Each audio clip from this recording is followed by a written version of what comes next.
Yo, what's going on, everybody? My name is Dylan. You guys are chilling, Dylan, and today we're going to answer a very important question. Why you hating? That's right, ladies and gentlemen, another brand new unboxing video today, and that's right, a lot of you guys online actually kept that energy for this release, and I really want to know why. And not only that, but once we actually dive into this unboxing and review, hopefully you guys see that maybe we were actually tricked during this release. That's right, ladies and gentlemen. So, by the box, you guys should already know what we are going to be talking about today. That's right. Obviously, you got your mismatched box right here. If you guys don't know, this is the flipped version of the Air Jordan 1 Lost and Found Chicago's.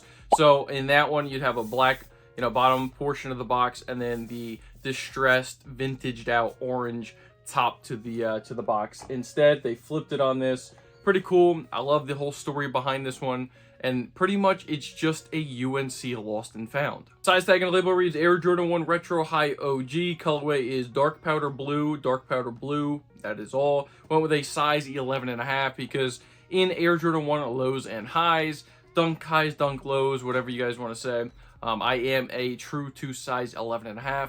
Already know these things are going to fit me absolutely perfectly because pretty much all Air Jordan 1s fit the same. You guys pop open the lid right here, you will note in the box you're going to get this like manila style standard paper on the box. Not a white, but kind of like a vintaged, aged paper that's in the box. And then, man, you are going to get the shoes right here.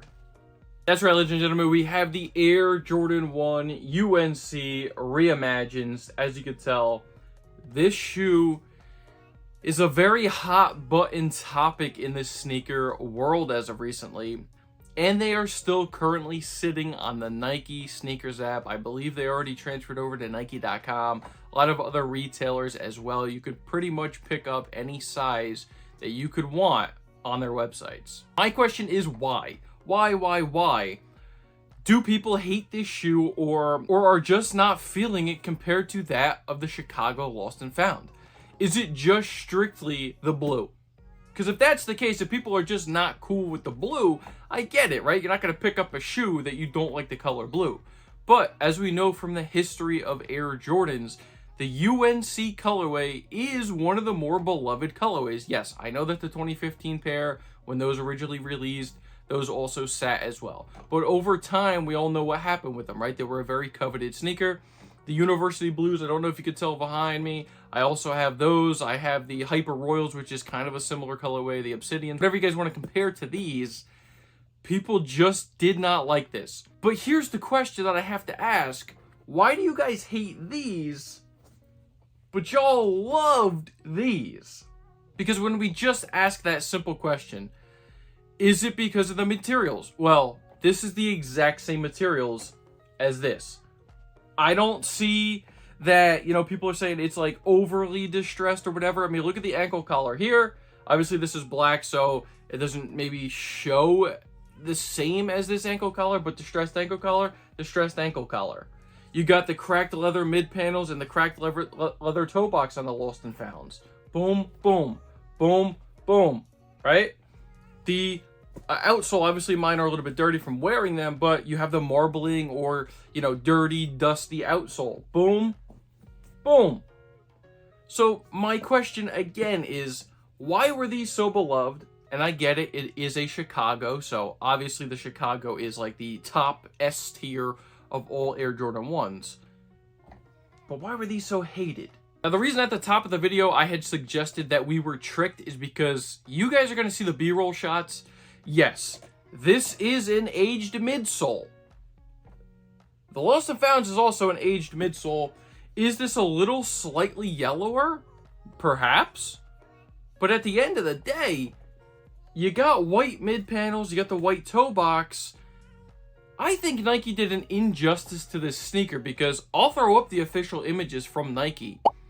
And you guys can tell it looked very aged, very sale, like not even on, the mid panel, like right here, or not just on the toe box. Like they had that as a sale or like a heavy, faded or aged look to it on the mid panel and also the toe box. When you can clearly see from the B-roll and in the shots right here, This is a white mid panel. Might not be like a bright white, but it's a white mid panel. I think that they did themselves a disservice with those official images, because I feel like people got a bad taste in their mouth right away when they saw those images, and they were like, man, why is this so yellow? Why is this so aged? I don't like the way that Nike did it. But in reality, it's a fairly white mid panel, toe box, all that. The topic is that midsole. Now, of course, it's an aged midsole. A lot of people are phased out of that aged midsole. They would have preferred a stark white. But you guys got to realize, this is not a UNC.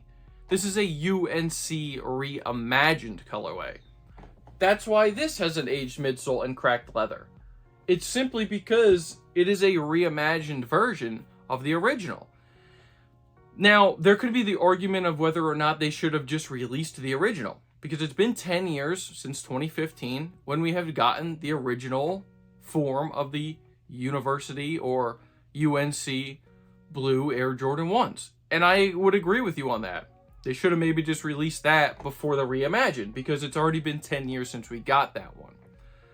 But if the fact is just that you thought that the images looked a lot different before you got these in hand, I feel like people did themselves a disservice as to why they hated on these things right off the rip without actually getting them in hand first, because I am a huge fan of this.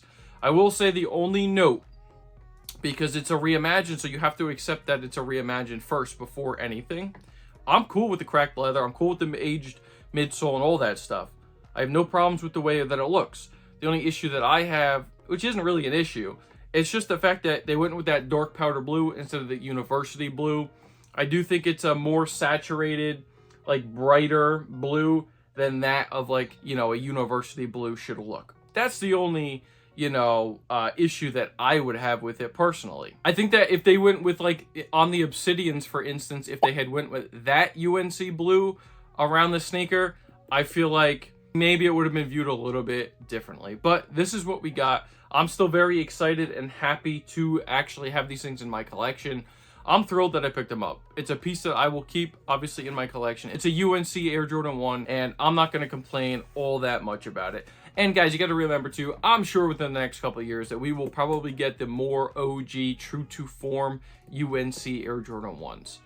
I'm just throwing it out there. I'm sure we'll probably get it just for the simple feedback that everybody has provided about the Reimagineds. But just to get into it, man, I mean, obviously you do have the cracked leather panels. Obviously you could tell around the entire sneaker. You get the cracked midsole, cracked on the toe box, and I will want to note for you guys that those panels are pretty darn soft. So they did seem like they used a decent leather on them as well. Even though it has that cracked application to it, it's still a fairly soft material. As well as the overlays for the UNC itself, right? Like it's a fairly soft leather material on there. I will say it's softer over on like the swoosh, stuff like that, so on and so forth. You guys are all pretty much familiar with the Chicago style color blocking, where you have the primary color all the way around, you know, the overlays, and then you just have, in a Chicago, you have the black swoosh. This, you have the color match swoosh. So everybody's pretty much familiar with that.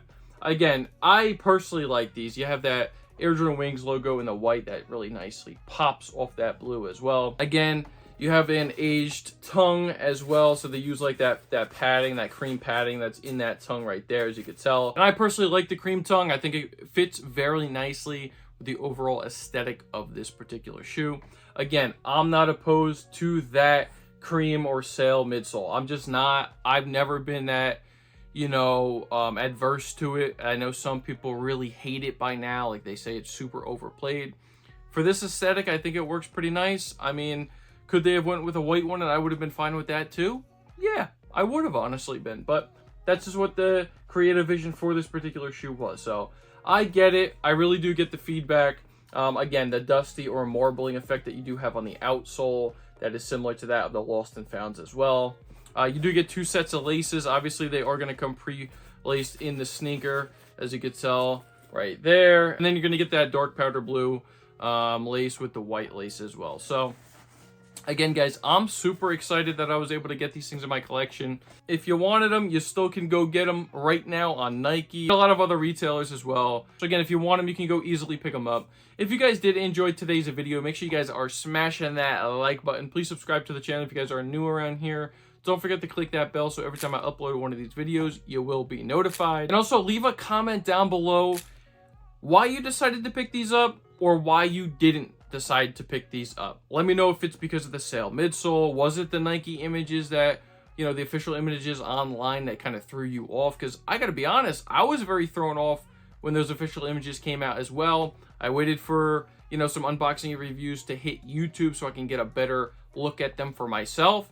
And I'm glad I did, because again, they don't really look like the official images when you get them in hand. They just don't. So again, guys, thank you guys so much for tuning in. That's going to do it for me today, ladies and gentlemen. My name is Dylan. You guys just chilled with Dill, and I'm out.